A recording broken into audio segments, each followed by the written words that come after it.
Bienvenue à cet autre numéro très important, je dirais une exclusivité mondiale, car nous sommes reçus au domicile de la Première Dame, Madame la Présidente du mouvement Génération Capable, Madame Simone Eyivé, qui n'a pas hésité à répondre favorablement à notre sollicitude. Nous voudrons remercier toute son équipe et puis lui dire merci de nous avoir reçus et en même temps lui dire bonjour. Bonjour à vous. Quand on vient vous voir, on est obligé absolument de regarder dans le rétroviseur. Nous pouvons? Allons-y, mais bon, on verra bien. D'accord. Alors, quels sont les souvenirs que vous gardez dans vos derniers instants douloureux à la résidence en son temps? Le dernier souvenir, c'est le souvenir de mon arrestation, qui a été quelque chose de très brutal.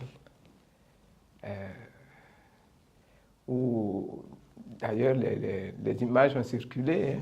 Elles étaient tristes. Hein? Elles étaient, je n'ai pas voulu les voir, mais je les ai vécues. Et ce que j'ai vécu, c'est vraiment une agression où je me suis fait tabasser, on m'a arraché les cheveux, on m'a déchiré les habits. Ça a été quelque chose de terrible. C'est quelque chose qu'on n'oublie pas. Et puis, vous vous êtes retrouvés dehors, on vous a conduite à l'hôtel du Golfe. Oui, je me suis retrouvé dans un véhicule garé devant la porte de l'ambassade de France. Vous savez, la résidence de France jouxte la résidence. Et devant tous les militaires français qui étaient là avec des caméras qui filmaient et tout ça. Et c'est comme ça que j'ai été conduite à l'hôtel du Golfe. D'accord. Vous avez dit une fois que l'armée française détient des images de vous. On vous semble un peu inquiète de comment ils vont l'exploiter plus tard, ces images. Lesquelles images? Les images de mon arrestation? Oui, de votre arrestation, là. Ah ben ça, je ne sais pas ce qu'ils vont en faire. Hein. Mais je sais qu'ils n'ont pas été les seuls, puisque les images ont circulé sur les télés, dans la presse écrite, partout dans mais selon vous, mais pourquoi ils ont voulu divulguer, ils ont mondialisé ces moments tristes de votre carrière? Pourquoi? Mais je pense que l'opération arrestation du couple Gbagbo, mais surtout l'opération, j'allais dire, renversement du régime et du pouvoir Gbagbo est une opération mondiale qui a été décidée aussi bien par les Français, soutenue par l'Union européenne, soutenue par les Américains et mise en œuvre par l'ONU. Donc, bon, c'est normal que ça ait été mondialisé. Pourquoi le couple Gbagbo dérangeait tant? Pour que cet acharnement aboutisse à autant d'humiliation, de frustration, avec le temps?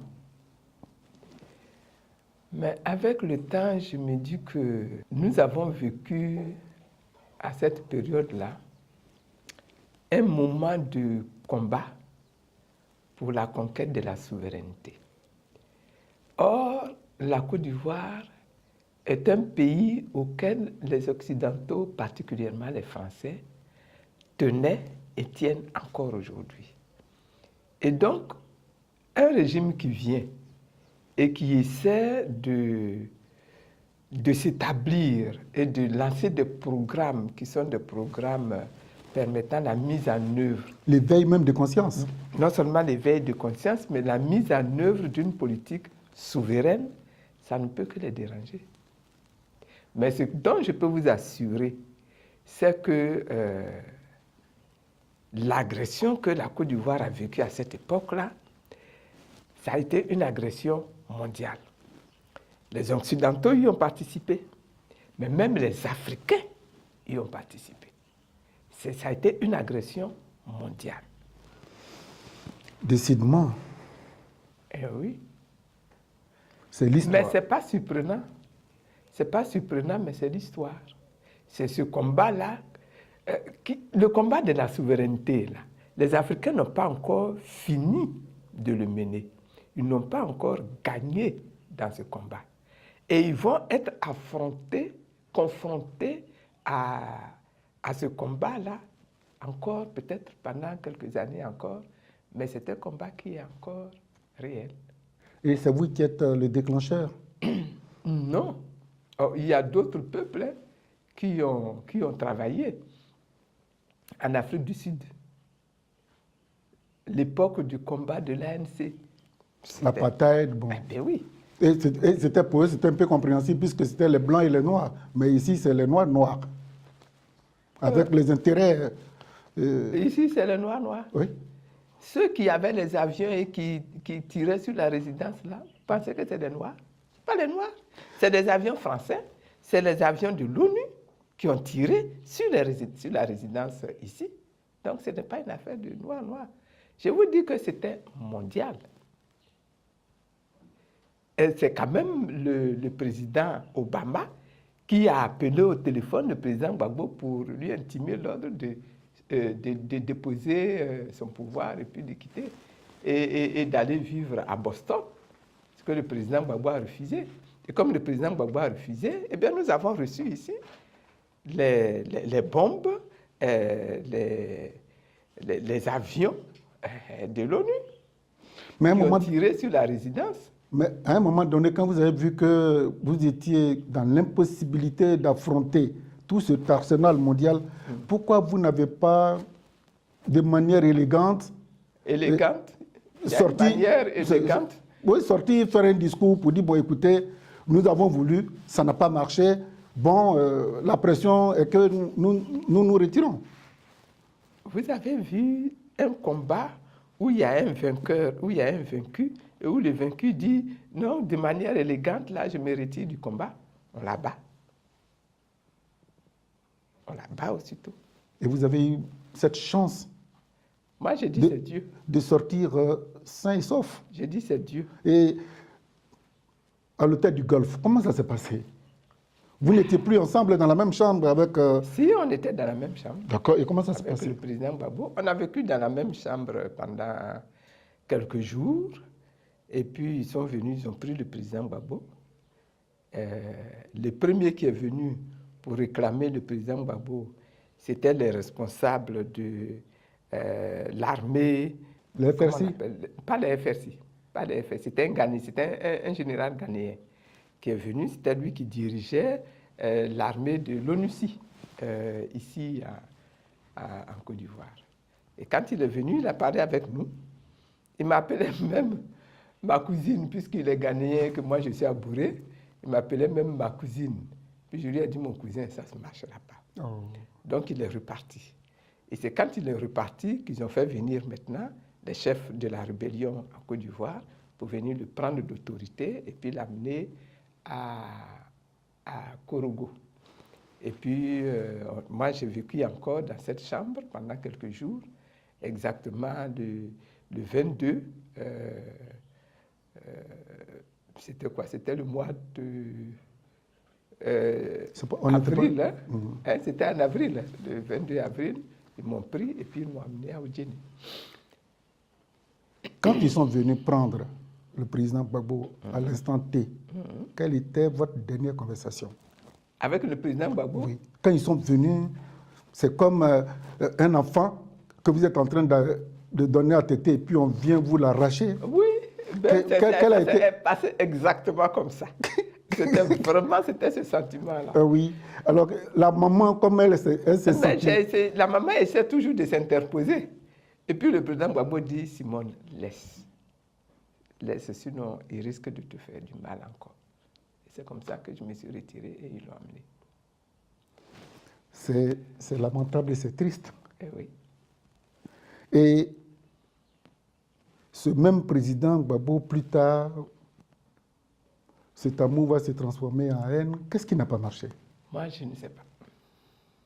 Mais est-ce que vous vous attendiez qu'un matin, l'homme de combat, cet amour de guerrier, votre amour est mêlé de plusieurs choses. Ouais. Et puis un matin... Il y avait vraiment plusieurs choses, comme vous dites. Oui. un matin, ces choses tombent à l'eau. J'en fais le constat.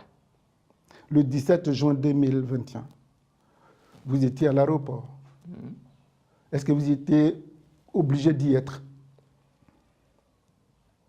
J'étais heureuse d'y être.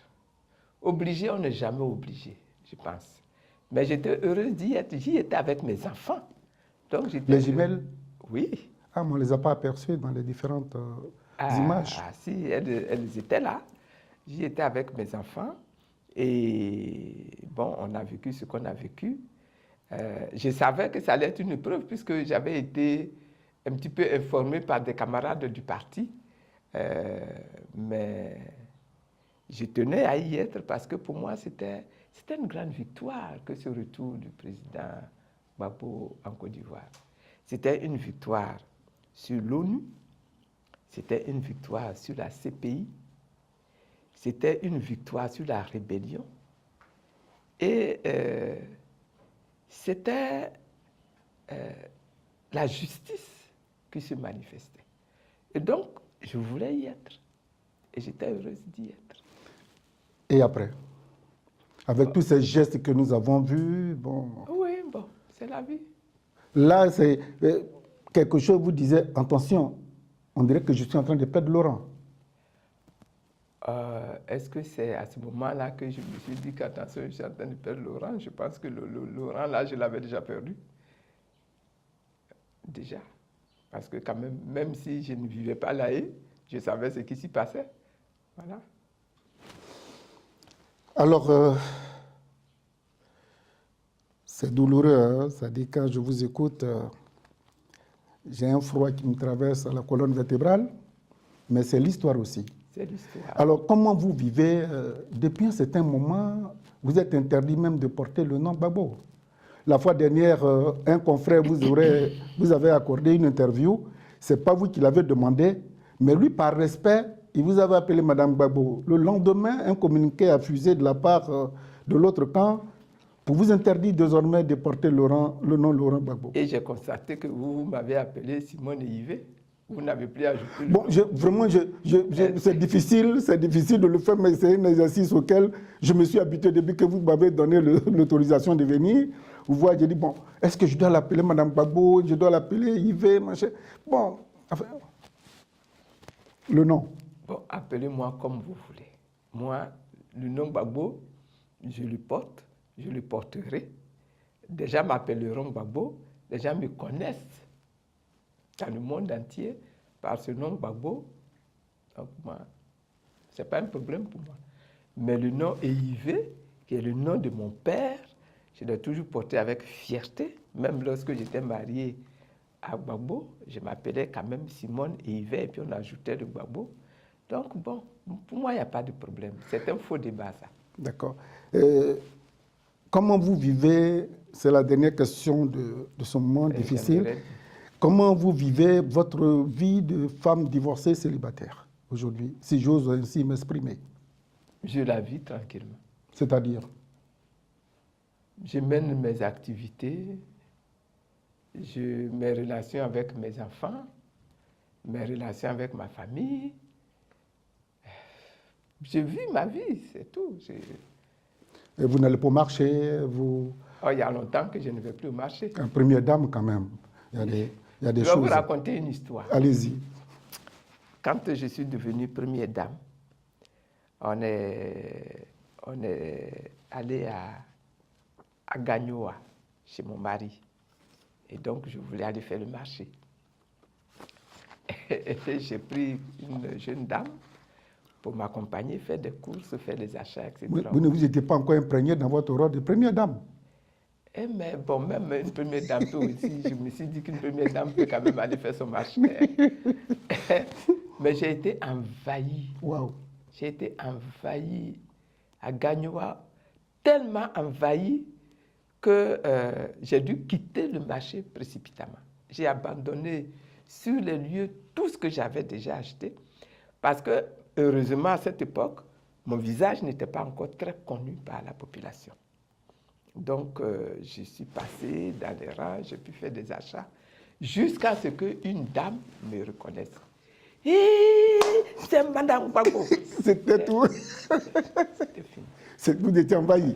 J'étais envahi. Donc, depuis cette époque-là, je n'ai plus mis les pieds au marché.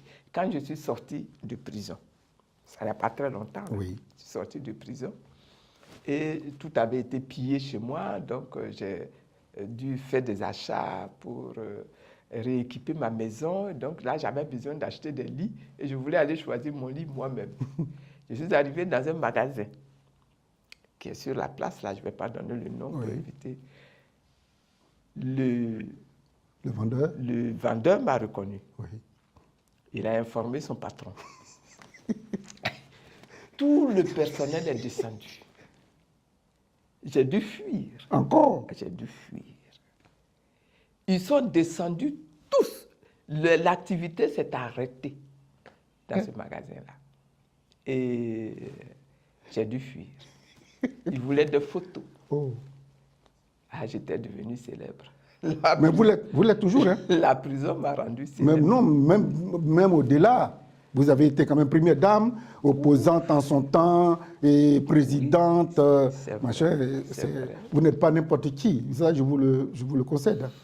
Je vous le concède. Ouais. Alors, vous avez été député à Abobo Pendant 15 ans. pendant 15 ans. Après ces douloureux événements, quels sont vos rapports avec votre électorat d'Abobo? Bon, j'ai encore des relations, mais ces relations sont maintenant tenues. Parce que bon, je n'arrive plus non plus à aller sur le terrain. Donc j'interviens, mais de façon plus sporadique, surtout avec les militants du parti que nous implantons là-bas. C'est surtout avec ceux-là que j'interviens. La plupart, beaucoup des gens qui étaient à l'époque, qui constituaient mon électorat à Bobo, ont été obligés de fuir à Bobo. Oui, c'est vrai. Voilà, ils ont été obligés de fuir à Bobo pendant la crise. Et jusque-là, vous n'avez pas les nouvelles de quelques-uns? Oh, il y en a que je ne retrouverai pas. Il y en a que j'ai retrouvés, mais dans d'autres quartiers. Il y en a même qui sont partis chercher asile chez moi à Bounois. Il y en a qui ont déménagé dans d'autres communes ou dans d'autres villes, etc. Et toutes ces familles victimes de cette crise, quand vous êtes revenus, est-ce que vous avez eu ce sentiment de culpabilité, d'excuse pour aller pour tenir des discours, même si sortir était difficile pour vous? Est-ce que vous avez usé d'autres moyens pour reconnaître votre part de culpabilité et présenter vos excuses? Bon, et quelle est ma part de culpabilité? Vous avez été première dame. J'ai été première dame, oui. Députée. C'est pas députée, oui. Épouse du président de la Épouse République. du président de la République. Co-gérante de la situation. Oui, mais la responsabilité, elle se situe où? Quand je suis allée à Bouaké, mais avant d'aller même à Bouaké, à Bobo même, je suis allée plus d'une fois. Par exemple, quand il y a eu le Covid, je suis allée à Bobo pour aider les hôpitaux, etc., les centres de santé pour apporter ce que je pouvais. Mais la responsabilité dans cette crise-là que nous avons vécue en Côte d'Ivoire,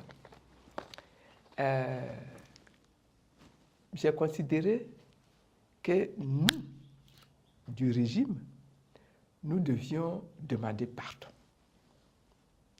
Nous devions demander pardon. Pourquoi? Parce que quand vous avez un pays à gérer, s'il y a du malheur qui arrive à ce pays, d'une manière ou d'une autre, vous avez votre part de responsabilité dedans. Et donc, pour cela, il était important de demander pardon. Vous l'avez fait? Oui. À quel moment? À Bouaké. Quand je suis allé à Bouaké pour la fête des libertés en 2023, je l'ai fait dans un discours que vous pouvez retrouver. J'ai dit deux choses là-bas. Premièrement, je demande pardon à mon nom personnel, puisque j'étais première dame, au nom du régime de Gbagbo, puisque j'étais une des responsables du parti du FPI qui dirigeait à l'époque, au nom donc de tout le système politique, je demande pardon pour ce qu'il y a eu. Parce qu'il y a eu des morts, il y a eu des blessés, il y a eu Il y en a des qui vies sont brisées. Oui, il y en a qui sont Il y en a qui ont encore en dû exil, il y partir en en a qui sont exil. encore en prison. Voilà, il y en a qui sont encore en prison. Et il y en avait qui étaient encore en prison. Donc j'ai demandé pardon. Ça, c'est la première partie du message. La deuxième partie du message, c'est que j'annonce que j'accorde mon pardon à tous ceux qui sont les vrais responsables de cette crise et qui ont amené la mort, qui ont amené la souffrance, qui ont amené toute cette destruction du bien. Je leur annonce que je leur accorde mon pardon. Parce qu'il faut que les deux choses se réalisent. Absolument, oui. Pour que la paix et la réconciliation. Et vous pensez que ça a été... À Bouaké, ça a été très apprécié. D'accord. À Bouaké, ça a été très apprécié. Quel est le bilan? Et j'ai tenu, excusez-moi, j'ai tenu à faire cette déclaration à Bouaké. Et pourquoi? N'oubliez pas que Bouaké, c'était la ville où la rébellion s'était implantée, s'était enracinée. C'était devenu une ville à l'intérieur du pays, comme un État à l'intérieur de l'État. C'était l'État rebelle qui avait pour capitale Bouaké. Et c'est à Bouaké aussi que vous avez envoyé les gens casser la BCEAO. Jusque-là, les gens disent que bon, la BCEAO, ça fait partie des chefs d'accusation, que bon... ça, je n'ai pas été accusé, moi, d'avoir... Enfin, le régime. Le régime. Mais est-ce que c'est la BCEAO à Abidjan, ce n'est pas à Bouaké. À Bouaké, la BCEAO a été cassée par la rébellion. Ça, c'était tout à fait au début, c'était en 2002, ça. C'était tout à fait au début de la crise. D'accord. La refondation, c'était votre credo à l'époque. Oui. Quel bilan vous tirez de cette refondation? Ah, si nous avons fait de bonnes choses avec la refondation. Vous saviez, quand on retourne un peu dans l'histoire, ce pays a été colonisé par les Français. Et donc, nous avons vécu sous ce régime de la colonisation jusqu'en 1960. En 1960, le pays devient indépendant, avec comme chef de file le président Houphouët-Boigny en Côte d'Ivoire, avec comme politique le RDA. Mais si vous regardez tous les régimes qui sont arrivés à l'indépendance et qui ont eu à gérer l'indépendance dans les différents pays d'Afrique francophone, et tous ont installé le parti unique dans tous ces pays-là. Ça, c'est donc leur époque. Nous autres sommes plus jeunes. Nous arrivons dans la vie politique autour des années 70 jusqu'à, on arrive au pouvoir en 90, en 2000, mais de cette époque-là jusqu'à 90, on a décidé de se battre pour que nous ayons dans notre pays le multipartisme, c'est-à-dire la liberté d'expression. Donc le multipartisme, et on s'est battu, on a dû se battre dans la clandestinité pendant des années, et puis on a fini par triompher et on a accédé donc au multipartisme. C'est grâce au multipartisme que nous allons accéder au pouvoir. Lorsque nous accédons au pouvoir, notre objectif, c'est d'amener dans ce pays, de créer dans ce pays une gouvernance différente. Donc, premièrement, le multipartisme, on va se battre pour que les élections deviennent des élections où plusieurs partis politiques peuvent se présenter, aussi bien aux présidentielles qu'aux législatives et aux municipales. Et on va réussir à imposer cela, et ça va se faire.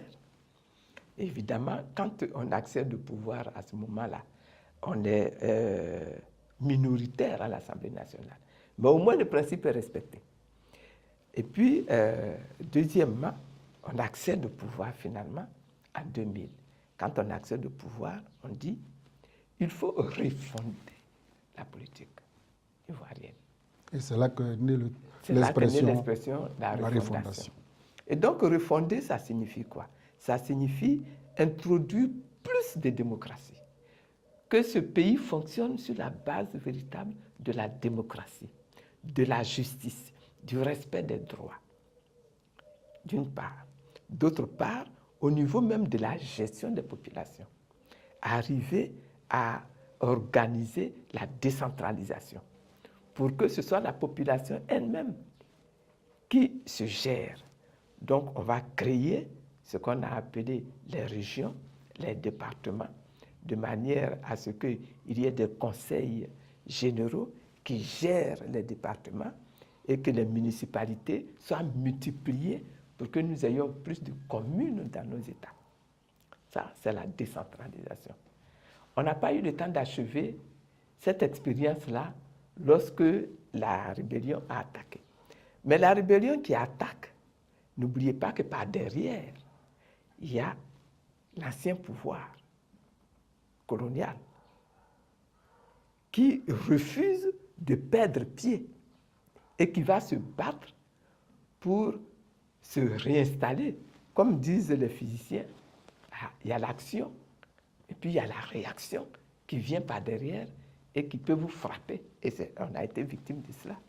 Donc la décentralisation, c'était pour justement recréer en Côte d'Ivoire une gouvernance nouvelle où la population devient le centre de toute cette gestion politique. Vous n'étiez pas quand même des novices avec les renseignements généraux.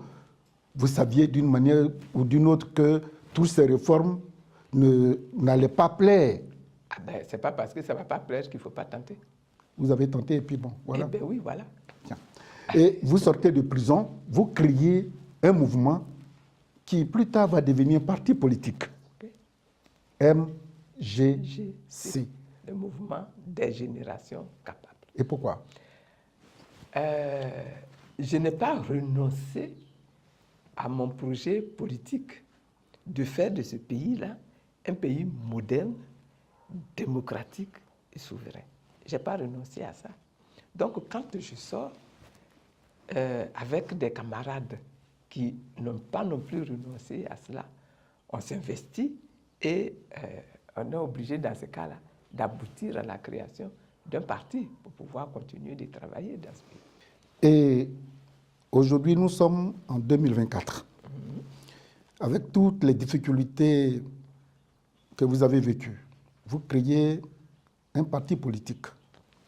Les Ivoiriens semblent solidaires quand un de leurs vit une injustice. Madame Yves Simone, vous pensez que vos compatriotes sont prêts aujourd'hui à se laisser diriger par une femme? En tout cas, j'en écoute qui sont prêts. Et j'en écoute beaucoup qui sont prêts à se laisser diriger par une femme. Encore que, pour le moment, là, je ne me positionne pas comme candidate du MGC. Le MGC va aller aux élections présidentielles. Le MGC sera aux élections présidentielles. Qui sera le candidat du MGC? Je vous le souhaite. Et si c'est maintenant vous pensez... Avec si. On est obligé de marcher sur les œufs. Si la Convention vous désigne comme la candidate du MGC, quelle serait votre réaction? Accepteriez-vous cette demande? Et si oui, en face, vous pensez que vos sœurs, les Ivoiriens, accepteraient quand même qu'une femme soit leur présidente? Je l'espère. Et qui plus est, qui a géré le pouvoir d'État? Je l'espère. Je n'ai pas eu très mauvaise presse. Hein. Je ne gérais pas directement le pouvoir d'État, puisque c'est mon mari qui était le président, ce n'était pas moi. Mais moi, je n'ai pas eu... Ça a été partagé. Il y en a qui m'ont considéré comme la femme de fer, la femme dure. Mais il y en a aussi qui ont considéré qu'avec moi, il y a beaucoup de choses qui peuvent se faire. Et donc, je pense que je bénéficie d'un avis qui est favorable. D'accord. Bonois, c'est votre ville natale? Non. Ma ville natale, c'est Mossou. C'est Mossou. Mais vous êtes voisin. C'est la même chose. C'est la même chose. Et puis, le président Gbagbo choisit une visite et arrivé là-bas, il lance un appel. Il dit, j'ouvre mes bras. Ces bras-là, qu'il ouvre là. Vous allez encore retomber, allez vous engouffrer dans ses bras politiquement? Bon, premièrement, quand il a lancé son appel, au MJC, nous avons considéré que c'était quelque chose de positif. J'explique. Positif. Oui, positif. J'explique pourquoi. Lorsque 1 an ou 2 ans auparavant, les gens l'avaient interrogé sur cette question-là, il avait répondu que lui, là, il n'est pas là pour faire l'union de la gauche. Et ça avait choqué.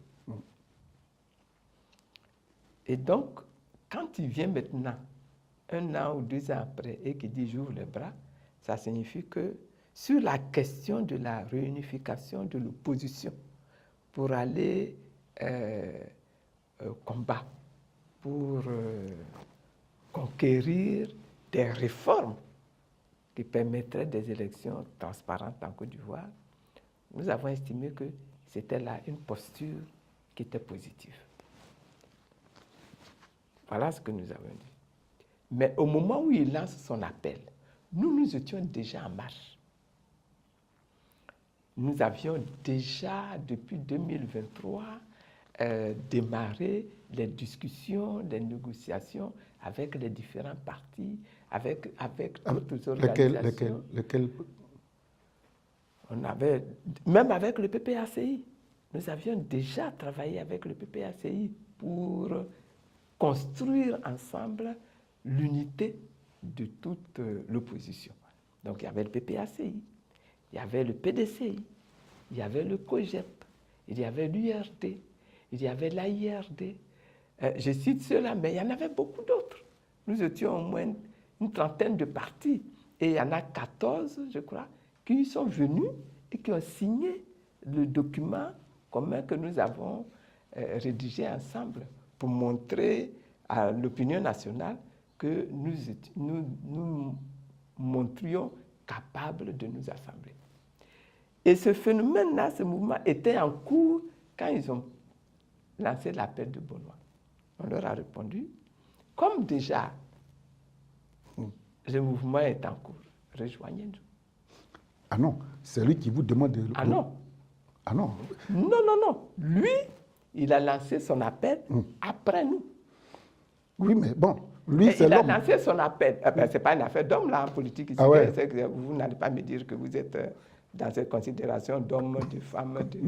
Non, je ne suis pas. Je retire, mais je persiste. Je retire rapidement. Je retire rapidement. Voilà. Et je persiste pour dire que, bon, lui, il est venu, il a rendu son appel très officiel. Le vôtre était un peu officieux. Non, il n'était pas officieux du tout. La première fois où j'ai lancé l'appel, c'était à Boaké, en plein meeting. Mais la deuxième fois où j'ai lancé l'appel, c'était à Bondoukou, en plein meeting. La troisième fois où je prends la parole, c'est au siège du PDCI, devant toute la presse qui était là, qui avait été invitée. Ça n'a rien d'officieux. Et vous avez volé le concept? Moi, je ne dis pas qu'il m'a volé le concept. J'ai dit il a rejoint l'idée de ce qu'un rassemblement de toute l'opposition est quelque chose de nécessaire aujourd'hui. D'accord. Vous avez prononcé tout à l'heure le COGEP. Oui. Blé Goudé. Oui. Il continue de vous manifester son ardent désir de reconnaître en vous sa mère politique, sa mère spirituelle, sa maman. Oui. Oui. Et ce même Blé Goudé est taxé de traître, de celui qui parle un peu de trop, qui lance des attaques au président Gbagbo. Et bon, quand ça ne va pas, il vient se réfugier un peu dans vos bras. Ce même Blé Goudé d'hier qui galvanisait la jeunesse. Et qui continue de galvaniser la jeunesse. Ok, merci. Et aujourd'hui, il est vilipendé. Ah ben ça, c'est un débat entre le PPACI et le COGEP. Mais quand vous êtes là, vous ne trouvez pas que c'est un peu déplorable qu'au regard de tout ce parcours, Blé Goudé puisse être traité de cette manière? Je trouve ça déplorable, comme vous le dites. Je trouve que ce n'est pas mérité. Et aujourd'hui, on parle du rassemblement de la gauche. Ah ben, vous savez, c'est comme ça. Ce n'est pas parce qu'il y a un rassemblement de la gauche qu'il n'y aura pas de contradiction interne entre les différentes structures. Hein. L'essentiel, c'est qu'on réussisse tous à dépasser des sentiments contradictoires pour bâtir ensemble cette unité qui est nécessaire. Le nom Domelo, Agua Domelo, ça vous dit quelque chose? Bien sûr. Et quand on prononce le nom, qu'est-ce que cela vous fait? Aujourd'hui, Domelo, avec ce carnet d'adresses, il se bat pour être candidat. Depuis qu'il est arrivé, est-ce que vous avez des rapports avec Domelo? Chaque fois que Domelo arrive ici, il vient me saluer. Et si demain il était le candidat désigné du PPACI? Ce sera le candidat du PPACI. Moi, je n'interviens pas dans la désignation du candidat du PPACI. Moi, j'interviens dans la désignation du candidat du MGC. Donc, le candidat du MGC, ce n'est pas un PPACI. Donc, on va discuter s'il est candidat et que le MGC a un candidat, on discutera à ce moment-là pour savoir. Je trouve qu'en ce moment-ci, ça, c'est un peu prématuré. C'est un peu prématuré. Oui. Et à supposer qu'on organise les élections et qu'il y ait un deuxième tour. Au niveau de la gauche... Vous êtes rapide, hein? Vous êtes arrivé déjà au deuxième tour. Oui, j'arrive au deuxième tour. Et le président Gbagbo est bien positionné, ou vous êtes bien positionné. Qui va appeler à voter l'autre? À supposer que c'est vous qui êtes au deuxième tour et que les autres sont là, est-ce que vous pensez que le... Donc, vous envisagez un deuxième tour où c'est Gbagbo et moi qui sommes au deuxième tour? Au niveau de la gauche, hein, au niveau de la gauche. De la gauche. Au niveau de la gauche, il y aura un, il n'y aura pas deux. Et si c'est vous? Et si c'est moi, tant mieux. Et si c'est pas vous? Et si c'est pas vous? Et si que c'est pas moi? C'est le PPACI. Si c'est le PPACI, gloire à Dieu pour le PPACI. Mais les élections, là, c'est quelque chose qui se déroule, qui doivent se dérouler, quelque chose qui doit se dérouler de façon simple et claire. D'accord. Cette CEI que vous décrivez aujourd'hui, c'est avec cette même CEI que beaucoup de partis sont allés aux élections locales. Pourquoi aujourd'hui, elle est décriée? Mais ces élections locales-là, elles n'ont pas été bonnes. Et l'opposition décrit la CEI là depuis longtemps. Et cette opposition, elle siège. Tant que elle siège. Elle siège, mais ça n'empêche pas de dire qu'il y a des choses à réformer à l'intérieur de cette structure. Il y a des choses à réformer à l'intérieur de cette structure. Comme quoi, par exemple? La première chose, personnellement, que je souhaiterais, et je ne suis pas la seule à le souhaiter, c'est que dans cette CEI, nous n'ayons plus un seul représentant de parti politique. Pas un seul. Parce qu'on est jugé parti quand on est à l'intérieur de cette structure. Et ça, c'est vraiment un des points qui nous tient à cœur. MGC veut aller bientôt aux élections.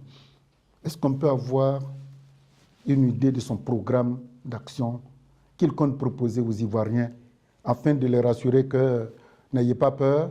Le premier coup est passé, on a pris les bonnes résolutions, on vient, voilà ce qu'on vous propose. Et qu'est-ce que vous leur proposez au niveau du MGC?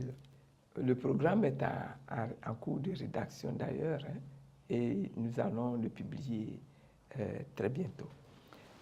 Mais nous disons qu'il y a un certain nombre de choses dans ce pays-là qui doivent être réalisées. Lesquelles? La démocratisation, le respect de la justice et des droits. Ça, c'est une chose. Ça, c'est une chose sur laquelle il faut vraiment qu'on travaille, que tous les pays travaillent. La vraie décentralisation pour que ce pays se développe. C'est une chose sur laquelle aussi il faudrait qu'on travaille.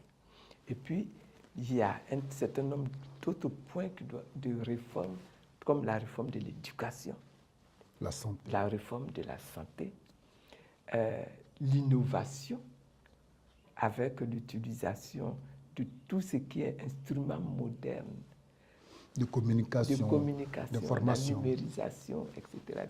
Ce sont des choses qui sont absolument indispensables et sur lesquelles nous devons travailler. Nous devons faire en sorte que dans notre pays, là, nous puissions manger tous à notre faim. C'est possible, ça, qu'on puisse manger à notre faim, qu'on puisse produire des vivriers comme on en a besoin, qu'on puisse faire la pêche en quantité comme on en a besoin, qu'on puisse élever tout ce qui est bétail comme on en a besoin. Dans notre pays, là, on peut faire ça. Dans notre pays, là, quand vous étiez au pouvoir, vous avez entamé ce que oui. vous venez de dire? Ah oui. Non, c'était inachevé. Vous savez qu'on a gouverné combien de temps? On a gouverné 2 ans. Après les 2 ans, on a dû gérer maintenant la guerre jusqu'en 2010. Et comment vous trouvez la gestion du pouvoir en place par rapport à tout ce que vous énumérez et que vous comptez proposer à vos compatriotes ivoiriens? C'est parce que la gestion du pouvoir ne me satisfait pas que je pose ces problèmes-là de réforme. Bon, vous avez été, je ne sais pas si c'est vaincu ou vainqueur, mais ceux qui vous ont mené la guerre sont encore là. C'est-à-dire la France qui n'est pas prête à lâcher la Côte d'Ivoire, tous les Occidentaux, l'OTAN, tous ceux qui vous ont combattu sont encore là. Et Madame Yves, vous sortez de prison, vous créez un parti politique, ils sont là. Ils sont là. Vous allez passer, comment vous allez faire pour que demain, le peuple vous choisisse qu'eux encore, ils ne refassent pas les mêmes choses? Est-ce que vous voulez dire que, à cause du fait qu'ils sont là, on doit tout laisser tomber? C'est eux qui et si on laisse tout tomber, ce pays-là deviendra quoi? Il redeviendra colonie. Oui, mais Est-ce qu'on doit accepter que ce pays redevienne colonie française aujourd'hui, là? ça, c'est une interrogation que l'opposition, tous les Et partis, que je vous fais aussi. nous jouons notre part. Vous jouez votre part. Mais dans la part que vous jouez, vous avez un instrument puissant qui sert à sensibiliser les Ivoiriens et les Africains, semer dans leurs esprits qu'il est important aujourd'hui là que l'Afrique prenne la maîtrise de son développement et de son avenir. L'AES, Les Blancs là, oui. ils sont là, ils sont inquiets. Mais si nous, les Noirs là, si nous n'avons même pas confiance en nous et que nous tremblons devant des Blancs qui ne sont même pas eux-mêmes là, regardez eux-mêmes leur pays, regardez les États-Unis, regardez la France, regardez l'Angleterre, regardez l'état de leur économie et de leur politique. Et nous allons leur, par peur, par crainte, leur abandonner nos nations. Moi, je trouve que ce n'est pas juste. Comment vous avez accueilli vos jeunes frères de l'AES? Pourquoi vous les appelez jeunes frères? Oui, mais bon, ils sont vos cadets sur le plan politique. Et Ibrahima Traoré du Burkina, il n'a pas le même âge que vous. C'est pour ça que, de manière synthétique, je dis vos cadets. Moi, je me dis que je constate, je regarde un peu le combat que ces peuples amènent au niveau de l'AES, donc au niveau du Mali, au niveau du Niger, au niveau du Burkina Faso. C'est un combat rude qu'ils mènent. Mais les objectifs qu'ils poursuivent, là, c'est les mêmes que ce que moi je poursuis. Hein. Mais récupérer. Il semble être solitaire. Mais ce combat-là est rude. Ils ne sont pas solitaires, pour l'instant, ils sont 3. Donc, ils ne sont pas solidaires. Mais c'est un combat qui est rude. Vous aurez et c'est pour ça que je dis... Demander d'aller à une visite dans un de ces pays-là pour les soutenir. Ce n'est pas ça qui va arranger les situations aujourd'hui. Qu'est-ce que je vais leur apporter aujourd'hui? Ce que je peux leur apporter, je le leur apporte déjà. Je le leur apporte quand je considère qu'on tente contre des actions qui ne sont pas justes. J'élève la voix Et je le dis. Madame Yves Simone, vous êtes une femme symbole. Est-ce que vous assumez ce poids de cette représentation symbolique que vous représentez au plan national et au plan même panafricain? Est-ce que j'assume? Je ne sais pas. Ce qui est sûr, c'est que je mène ma vie selon mes convictions propres, selon les visions que j'ai pour l'Afrique et pour la Côte d'Ivoire. Et je fais tous les jours ce que je considère être juste. Le reste là, je laisse à Dieu. Vous savez, Dieu intervient beaucoup dans la gestion de nos pays, dans la vie et la sécurisation de nos peuples. Et il faut lui faire confiance. On me demande de vous poser la dernière question quasiment. Le franc CFA, la présence des armées étrangères sur votre sol pendant que vous étiez au pouvoir, vous n'avez pas pu régler tous ces problèmes. MGC, vous comptez revenir, ces problèmes demeurent toujours d'actualité. Comment vous comptez les résoudre? Au moins le poser. Le résoudre, je n'en sais rien, mais au moins le poser. Et je pense que mon point de vue, c'est que le franc CFA est une monnaie qui ne nous a pas aidés à acquérir la souveraineté économique, monétaire, ni dans un pays comme la Côte d'Ivoire, ni dans la sous-région ouest africaine. Et donc, à ce niveau-là, il y a une réforme à faire pour que nous une réforme ou bien une radicalisation, une rupture ça va se régler ensemble. Mais ce qui est sûr, c'est que le CFA tel qu'il est là, il ne peut plus demeurer tel quel. Voici mon point de vue. Il est bon qu'au niveau, au moins de la sous-région, nous ayons une monnaie que nous contrôlons nous-mêmes, dont nous gérons la politique nous-mêmes. Ça peut être faisable? Ça peut être faisable, pourquoi? Nous, on n'a pas d'intelligence et d'esprit comme les Européens. Et puisque vous êtes toujours accroché aux mamelles de la surveillance diplomatique, sécuritaire de la France, puisque la France, avec ses amis, contrôle viscéralement la Côte d'Ivoire. Oui, mais la France contrôle viscéralement la Côte d'Ivoire aujourd'hui. Est-ce que mon rêve, c'est d'organiser les choses pour que la France continue de maîtriser la Côte d'Ivoire demain? Elle a installé sa base militaire ici. Elle a annoncé qu'elle était en train de partir d'ici. Est-ce que vous y croyez, vous? On verra bien. Et l'Amérique aussi a demandé à mettre une autre base. J'ai appris ça. Ça devient compliqué. Hein? L'Afrique est un continent convoité. C'est un continent convoité. Alors, qu'est-ce que Madame Yves voudrait que le monde retienne d'elle? Ça peut être politique, ça peut être social, ça peut être culturel. Mais quel est ce message que la grande dame que j'ai aujourd'hui en face de moi, elle veut laisser à la postérité? Mon message là, c'est que nous sommes un continent. Ce continent-là, le Dieu qui nous a créés l'a doté de peuples qui y vivent, mais l'a doté également de moyens énormes, n'est-ce pas? Les hommes qui y vivent sont des êtres intelligents, tout comme les autres êtres qui vivent dans les autres continents. Dieu nous a donné cette capacité-là de transformer. C'est le message qu'il avait donné. Il dit, je vous donne la terre, peuplez-la, transformez-la, cultivez-la. Donc nous, les Africains, là, c'est notre devoir de prendre nos peuples, de prendre nos nations, de transformer nos ressources pour l'intérêt de l'Afrique.